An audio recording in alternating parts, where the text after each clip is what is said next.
दोस्तों, आज तुम्हें बताने जा रहे हैं कि हनुमान जी का जन्म कैसे हुआ।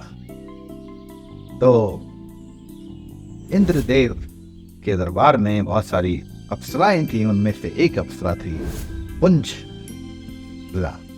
पुंजस्थला जो है वो बहुत ही खूबसूरत थी।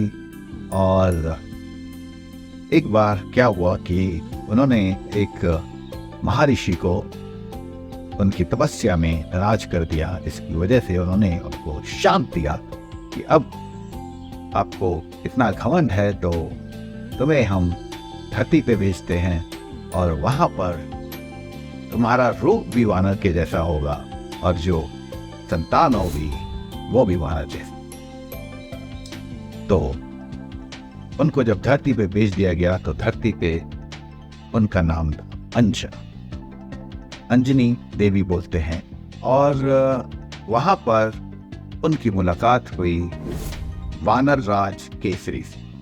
वानर राज केसरी जो हैं वो वानरों के राजा भी थे और वहां पर उन दोनों में प्रेम हो गया और उन दोनों ने शादी कर दी। अब वानर राज केसरी और अंजनी देवी की जब शादी हो गई, उनके कोई पुत्र नहीं।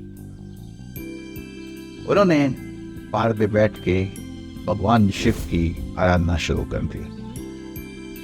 उस समय भगवान दशरथ भी थे जिनके की पुत्र नहीं हो रहा था और उन्होंने भी एक बड़ा यज्ञ कराया था जिसमें कि उनकी तीनों रानियां भी थी मौजूद। और यज्ञ के बाद जो खीर बनी वो महर्षि ने कहा था कि ये अब आप अपनी रानियों को खिला दीजिए, तो इनसे इनके पुत्र हो गया, जिससे कि भगवान राम, लक्ष्मण, भरत, शत्रुघ्न पैदा हुए। और वो खीर जब वो ले जा रहे थे रानियों को देने के लिए तो गरुड़ जी आए और वो थोड़ी सी खीर उसमें से लेके चले गए। अब ये जो खीर है गरुड़ जी की, ये देखिए भगवान का चमत्कार। ये खीर जाके उन्होंने अंजना माता की झोली में डाली। अब ये खीर खा के उधर भगवान राम पैदा हुए जिस दिन रामनवमी मनाई जाती है। और इधर ये खीर खाने के बाद अंजनी माता के हनुमान जी का जन्म हुआ, जो कि 6 दिन बाद हुआ। इसलिए रामनवमी के 6 दिन बाद हनुमान जयंती या हनुमान जी का जन्मोत्सव मनाया जाता।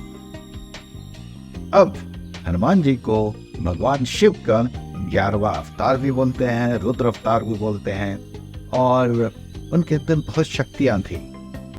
शिव जी कहा यह जाता है कि शिव जी ने वायु देवता को बोला कि आप जो है ये अंजनी को पुत्र प्रदान करो, इस तरीके से हवा का सहारा दो ताकि वो खीर पहुंचा पाए और ये सब।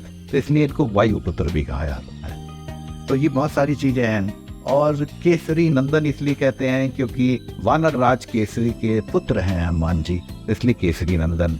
अंजनी पुत्र भी बोलते हैं क्योंकि अंजनी देवी के भी पुत्र हैं। और भगवान राम के सबसे प्रिय भक्त हैं हनुमान जी। तो उनके अलग अलग कथाएं हैं, रामायण में बहुत कुछ बताया गया है। एक समय ऐसा हुआ वनवास के बाद जब सीता माता ने अपने थोड़े से माथे पे सिंदूर लगाया तो हनुमान जी ने पूछा कि माता ये सिंदूर किस लिए लगाया। तो सीता माता ने कहा कि ये राम जी के दीर्घायु और स्वास्थ्य के लिए लगाया। हनुमान जी ने कहा अच्छा, इससे उनकी दीर्घायु रहेगी और वो स्वस्थ रहेंगे। तो उन्होंने तो पूरी अपने शरीर के ऊपर ही सिंदूर लगा लिया, इसलिए सिंदूरी हनुमान जी भी बोलते हैं। और मंगलवार के दिन सब लोग उन पे हनुमान जी पे सिंदूर का लपेट करते हैं, चोला चढ़ाते हैं। तो ये है हनुमान जी की शक्ति। एक बार उन्होंने ऐसे भी हुआ था कि बचपन में वो सूर्य को फल समझकर आगे चले गए थे खाने के लिए, तब इंद्रदेव ने रोका था उनको। तो उनके अंदर इतनी शक्तियां हैं कि सारे जितने भी भगवान हैं उन्होंने थोड़ी थोड़ी सी अपनी शक्ति उनमें डाल दी थी।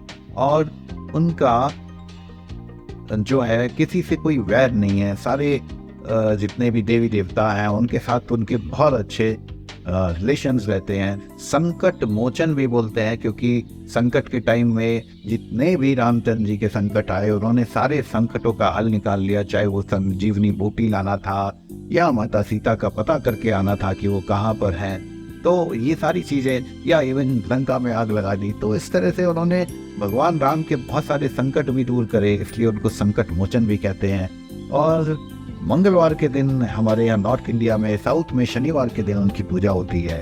तो ये है भगवान हनुमान जी का जो कहानी है जन्म की और बाकी कुछ घटनाएं। धन्यवाद। आपको अच्छा लगे तो सब्सक्राइब कीजिए। Thank you.